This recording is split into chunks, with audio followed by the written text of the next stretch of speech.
pessoal, tudo bem? Eu sou a Carol Moreira, sou mediadora de Química do Polo de Magé e o tema da nossa aula vai ser de equilíbrio químico.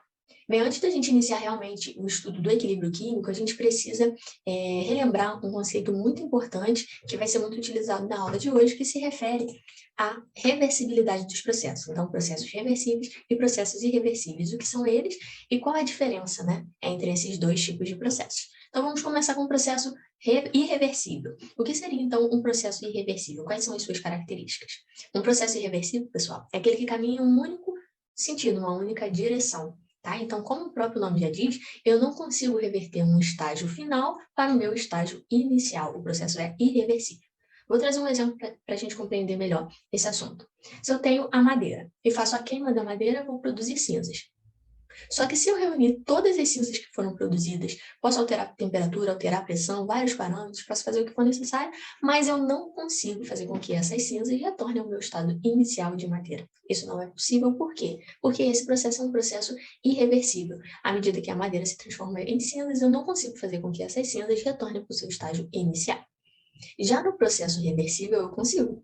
Após atingir o meu estágio final, eu consigo fazer com que esse estágio retorne ao estágio inicial. Tá bom? Então, por isso que o processo é reversível. Vou trazer também um exemplo para a gente compreender melhor.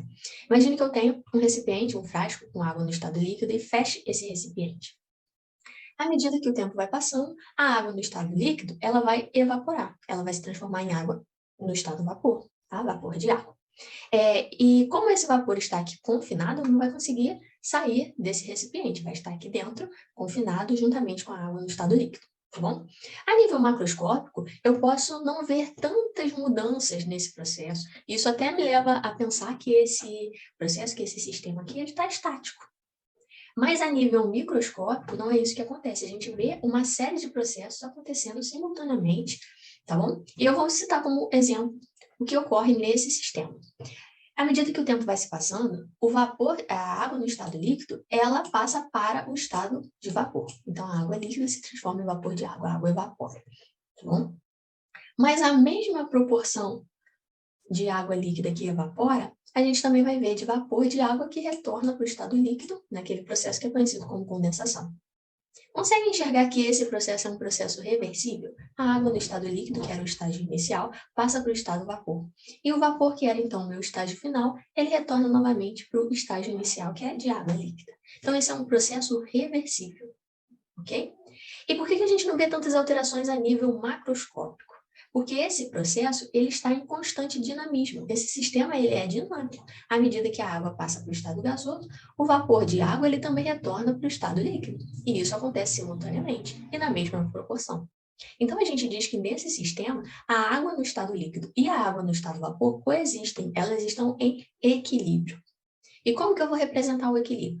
Por uma seta dupla em sentidos opostos. Então, sempre que você vê a representação dessa seta, você já sabe que ali existe um equilíbrio. Só que, pessoal, esse exemplo que eu trouxe para vocês é um exemplo de um processo, de um fenômeno físico. A partir de agora, a gente vai ver exemplos de fenômenos químicos, de reações químicas, tá bom? Então, qual é a condição para que aconteça o equilíbrio químico? Não mais o físico, agora a gente vai ver o equilíbrio químico. Uma das condições a gente já começou a introduzir anteriormente. É sobre a reversibilidade dos processos. As reações, elas precisam ser reversíveis. Então, como que a gente geralmente representa uma reação? A gente tem os reagentes se convertendo nos produtos, reagentes na esquerda e produtos na direita. Por ser um modo convencional, como a gente geralmente representa, a gente chama essa etapa de reação direta, tá bom? Reagente se convertendo em produto é reação direta. Mas em alguns casos, os produtos que foram formados, eles podem se combinar e formar novamente os reagentes, numa reação que a gente chama de reação inversa, que seria representada pela etapa 2. Então, consegue enxergar que aqui a gente tem uma reação reversível? Os reagentes se convertem nos produtos, e os produtos eles também podem se combinar para formar novamente os reagentes. Então, essa é uma das condições para que ocorra o equilíbrio químico. Você precisa ter reações reversíveis. Uma outra condição necessária se refere à velocidade justamente dessas duas reações, a reação direta e a reação inversa. As velocidades dessas reações precisam ser iguais, então V1 tem que ser igual ao V2 para que o equilíbrio químico seja atingido. Isso significa dizer que a velocidade com que os reagentes se convertem nos produtos tem que ser igual à velocidade com que os produtos se convertem nos reagentes, tá bom? Se você tem alguma dúvida sobre velocidade de reações, a minha sugestão é que você assista o nosso vídeo também de cinética química. Então, como que fica a variação dessas velocidades em função do tempo, né? Vamos ver como é que fica esse gráfico. No início, eu adicionei apenas os reagentes, certo? Então, no início do meu processo, no instante zero, a velocidade da etapa direta, ela é maior. Então, no início, a velocidade da reação direta ela é favorecida, mas com o passar do tempo, ela começa a reduzir até que, no momento, ela se torna constante. Para a reação inversa, a gente vai ver justamente o contrário. No início, ela tem valores menores e, com o passar do tempo, ela aumenta até o momento em que ela se iguala à velocidade da reação direta, tá bom? Nesse ponto em que a gente vê as duas velocidades se igualando, a gente diz que o equilíbrio químico foi atingido. Então, o equilíbrio químico está ali representado nesse gráfico em verde, nesse instante em que as duas velocidades são iguais. E isso, pessoal, traz uma consequência importante nas concentrações das espécies que estão envolvidas no equilíbrio. Então, a gente vai ver que, devido à igualdade dessas velocidades, as concentrações dos reagentes e produtos no momento do equilíbrio, elas são constantes, tá bom? Concentrações constantes, as concentrações serem constantes não significa que elas são necessariamente iguais, tá bom? Valores constantes não significa que eles são valores iguais. Só para a gente não ficar com dúvida aqui nesse ponto, eu vou fazer uma analogia. Imagina que numa empresa a gente tenha um chefe e um outro funcionário numa escala hierárquica menor. Os dois, o chefe e esse outro funcionário, eles recebem valores constantes de salário, né? Todo mês tem um valor depositado na sua conta. Mas eles recebem valores iguais? Não necessariamente, provavelmente não, né? Então, os valores são constantes, os salários são constantes, mas não necessariamente eles são iguais. O mesmo a gente vai ver aqui para as concentrações. As concentrações dos reagentes e dos produtos, elas são constantes, mas não necessariamente são iguais, tá? Apenas uma observação. Esse colchete representa o que para a gente? Concentrações, tá? Então, esse colchete aqui eu tenho concentração dos reagentes e concentração dos produtos. Essa é a forma que a gente representa quimicamente as concentrações. E é assim que a gente vai fazer também no decorrer dessa aula. Tudo bem? Então, vamos ver um exemplo de uma reação, né? Tem uma reação aqui, um equilíbrio químico entre o N2O4 e 2 mols de NO2. Então, a primeira coisa que eu tenho que identificar e que eu não posso ficar com dúvida é saber quem são os reagentes e quem são os produtos numa reação. Até mesmo no equilíbrio químico. Às vezes os alunos têm um pouco de dúvida de identificar em um equilíbrio químico quem são os reagentes e os produtos por causa justamente dessa certa dúvida. Mas nada vai mudar, pessoal. A gente vai continuar representando os reagentes na esquerda e os produtos na direita. Então, o meu reagente é o N2O4 e o meu produto é o NO2. Então, vamos ver como que essas concentrações, né, as concentrações dessas duas espécies, vai variar em função do tempo. Então, tem um eixo aqui de concentração em função do tempo. Como no início eu adicionei o reagente, né, que é o N2O4, a concentração dele é maior e vai reduzindo com o tempo porque ele vai formando o NO2, que é o produto. Chega um certo momento em que essa concentração ela passa a ser constante. Para o NO2, a gente já vai ver o comportamento inverso, né? A concentração no início era baixa, era nula nesse caso, e à medida que o tempo vai decorrendo, a concentração aumenta até um ponto em que ela se torna constante, tá bom? No momento em que as duas concentrações, que é a concentração do reagente e a concentração do produto, elas são constantes, a gente tem o equilíbrio químico sendo estabelecido. Então, a partir desse momento, desse instante, que eu marquei aqui no gráfico de verde, qualquer ponto dessa reta do N2O4, a gente vai ver que assume um único valor de concentração. É só a gente projetar esse valor no eixo das concentrações que a gente vai encontrar o valor de concentração no equilíbrio do N2O4. O mesmo para o NO2, qualquer ponto, qualquer instante aqui, a partir dessa reta, a partir do equilíbrio químico, a gente vai ver que assume um único valor de concentração. Então, as concentrações das duas espécies no equilíbrio químico são constantes. Tudo bem, pessoal? Além disso, a gente pode representar esse equilíbrio químico também em termos de constante de equilíbrio. O que é uma constante de equilíbrio? É um valor que foi determinado em uma certa temperatura para uma reação química. Então, as constantes de equilíbrio elas têm valores diferentes dependendo da reação química que está sendo analisada. E ela também tem valores diferentes dependendo da temperatura. Tá? Como que a gente como que a gente representa uma constante de equilíbrio? Pela letra K. Então, K é Q, significa constante de equilíbrio. E qual vai ser a expressão matemática? Produtos elevado aos seus coeficientes estequiométricos, dividido pelos reagentes elevado também aos seus coeficientes estequiométricos. Tá bom? Lembrando que, como eu falei com vocês, são valores constantes e esses valores eles só vão se alterar com a temperatura. O que isso quer dizer, pessoal? Se eu fiz uma reação aqui no Brasil, a uma determinada temperatura eu encontrei um valor de constante de equilíbrio, uma pessoa que vai fazer a mesma reação, na mesma temperatura, lá do outro lado do mundo, ela tem que encontrar o mesmo valor da constante de equilíbrio que eu encontrei aqui no Brasil, tá bom? Porque as constantes de equilíbrio só vão mudar com a temperatura. Tudo bem? Além disso, nessa expressão matemática, a gente não vai colocar os sólidos e os líquidos puros, tá bom? Porque essas espécies não variam em função das concentrações durante o equilíbrio. A gente, então, não vai escrever as parcelas de sólidos e líquidos puros. Tudo bem? Então, a gente tem alguns parâmetros que a gente pode adotar para determinar as constantes de equilíbrio. Um dos mais usados é em função das concentrações, e por isso a gente chama essa constante de equilíbrio de Kc. O C significa a concentração. Então, o Kc significa a constante de equilíbrio em função das concentrações. E como que fica essa representação? Eu vou trazer um exemplo, que a gente só consegue determinar o valor de uma constante de equilíbrio, um Kc, se a gente colocar a reação química. Então, eu vou colocar aqui a reação, essa equação, é o equilíbrio de formação da amônia a partir do nitrogênio gasoso e do hidrogênio gasoso. Tá? Então, como que vai ficar a minha constante de equilíbrio em termos de concentração, o meu Kc? Eu tenho que descobrir primeiro, identificar quem são os produtos e quem são os reagentes, para saber quem vai ficar no numerador e quem vai ficar no denominador. Novamente, o meu produto vai ser sempre à direita. Então, o NH3 é o meu produto e o N2 e o H2 são os reagentes. Então, como fica o meu Kc? Constante de equilíbrio em termos de concentração, Kc vai ser igual a quem? A concentração do NH3 ao quadrado, dividido pela concentração do N2, vezes a concentração do H2, ao cubo. Tá bom? Já deixei até destacado aqui esses expoentes nas cores correspondentes, para a gente não esquecer que a gente tem que levar ao coeficiente estequiométrico nessa expressão, tá? O N2 não tem nenhum valor, porque o coeficiente estequiométrico dele é 1, né? Quando a gente não tem nenhum valor aqui na frente, significa que a gente tem 1. Então, eu não preciso colocar 1 aqui no expoente, porque todo número elevado a 1 é igual a ele mesmo. Tá bom, pessoal? Então, ó, produtos sobre reagentes elevado aos seus coeficientes estequiométricos. Vamos ver mais um exemplo para a gente fixar bastante isso. O equilíbrio químico do monóxido de carbono produzindo CO2 e carbono no estado sólido. Então, eu já sei quem são os meus produtos, quem estão à direita, quem está à direita, e os meus reagentes, quem está à esquerda. Mas eu tenho uma observação importante aqui, pessoal. Olha um dos produtos que é gerado nessa reação. Carbono no estado sólido.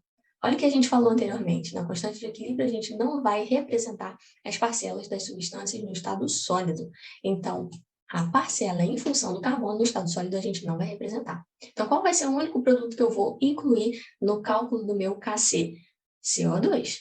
Tá bom? Então, como fica o meu Kc? Concentração dos produtos, nesse caso o CO2, sobre os reagentes, nesse caso o CO, elevado aos seus coeficientes estequiométricos. Tá bom, pessoal? Os sólidos a gente não vai incluir nesse cálculo das concentrações. Então, vamos fazer um exercício para a gente ver como isso é aplicado? Vamos lá.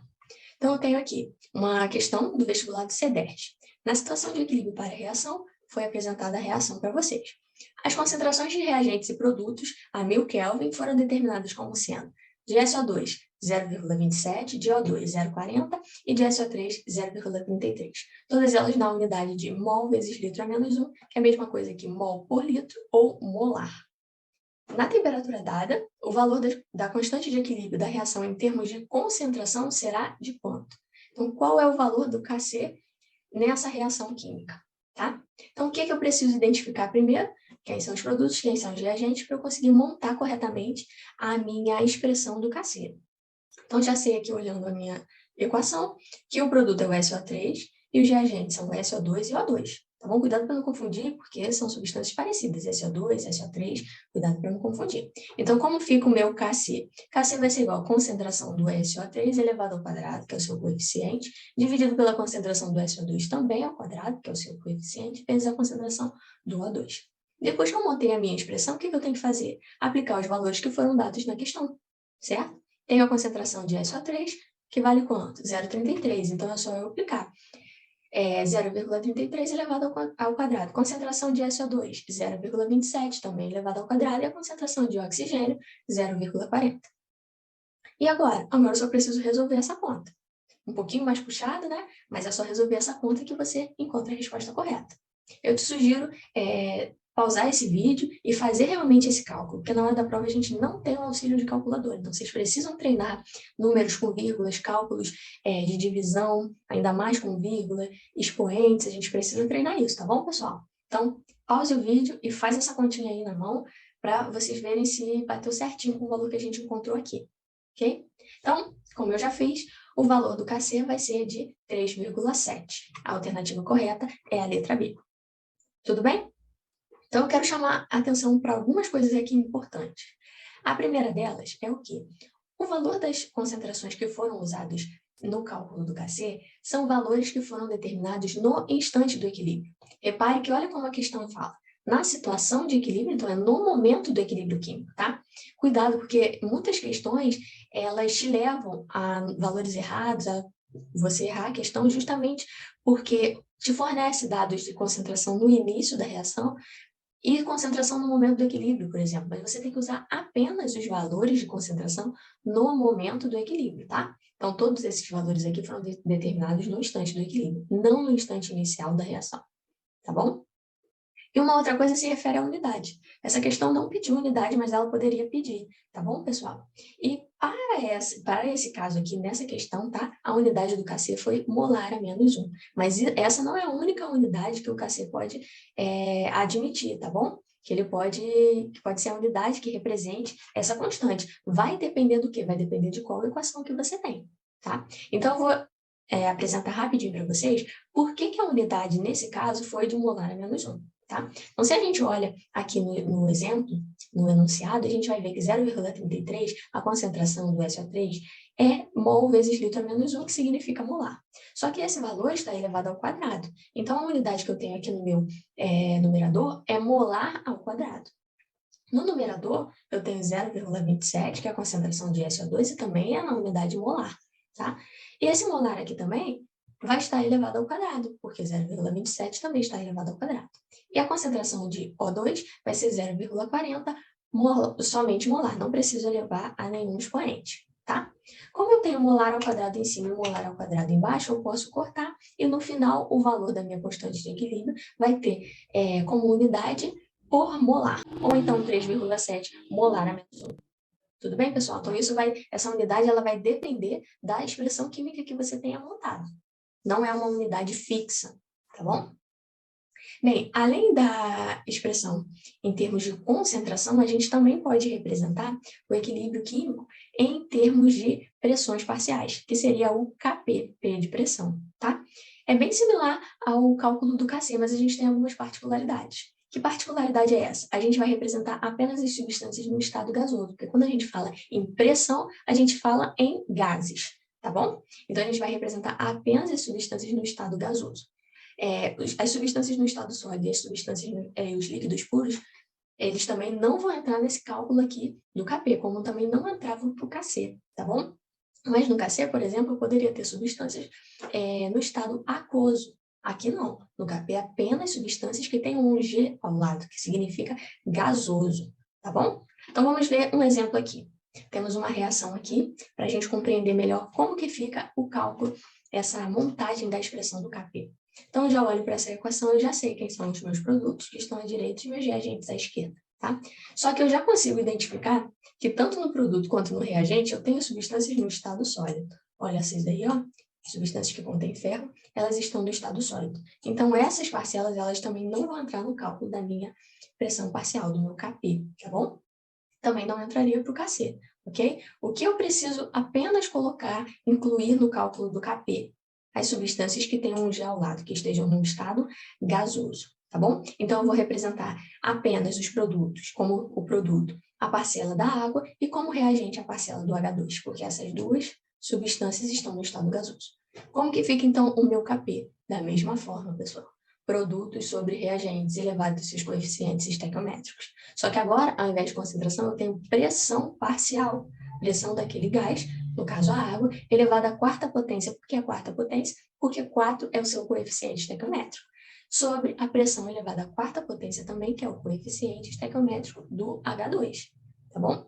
Então, a forma como as questões cobram é bem similar, tanto para Kp quanto para Kc. A gente viu um exemplo de Kc e de Kp bem similar. A questão vai te fornecer os valores de pressão parcial dessas espécies e você vai ter que encontrar o Kp. Ou então vai te fornecer o valor de Kp e de uma das pressões parciais de uma espécie, você vai ter que encontrar de outra espécie. Basta substituir os valores na equação, tá? Nessa expressão que você tenha montado, para poder determinar qual é o valor que você tem que encontrar nessa questão. Tudo bem? Um ponto também importante que a gente não pode, pessoal, esquecer jamais. Vocês viram que a gente está sempre usando aqui, ó, os coeficientes estequiométricos nas reações. Então, eu tenho que observar se a minha equação química ela está balanceada, tá? Não posso esquecer disso. Ela precisa estar balanceada, porque senão eu vou montar incorretamente a minha expressão de constante de equilíbrio. Eu preciso conferir se a minha equação está balanceada. Tá bom? A gente também tem vídeo sobre isso, então não esqueçam de conferir, tá? Quem tem dúvida ainda, dá uma revisada sobre isso, porque isso é essencial. Tudo bem, pessoal? Então, só para a gente fechar, a gente vai compreender um pouco melhor agora qual é o significado dessas constantes de equilíbrio, o que elas representam para a gente, matematicamente mesmo falando. Tá? Então, se eu tenho uma constante de equilíbrio alta, o que isso significa? Né? Então, vamos analisar novamente essa expressão. Se a minha constante de equilíbrio é alta e aqui eu tenho uma divisão, isso significa dizer que o meu numerador é alto, é maior do que o meu denominador. Por isso, o resultado final vai ser alto. Então, se eu tenho uma constante de equilíbrio alta, significa que eu tenho mais produtos do que reagentes no instante do equilíbrio.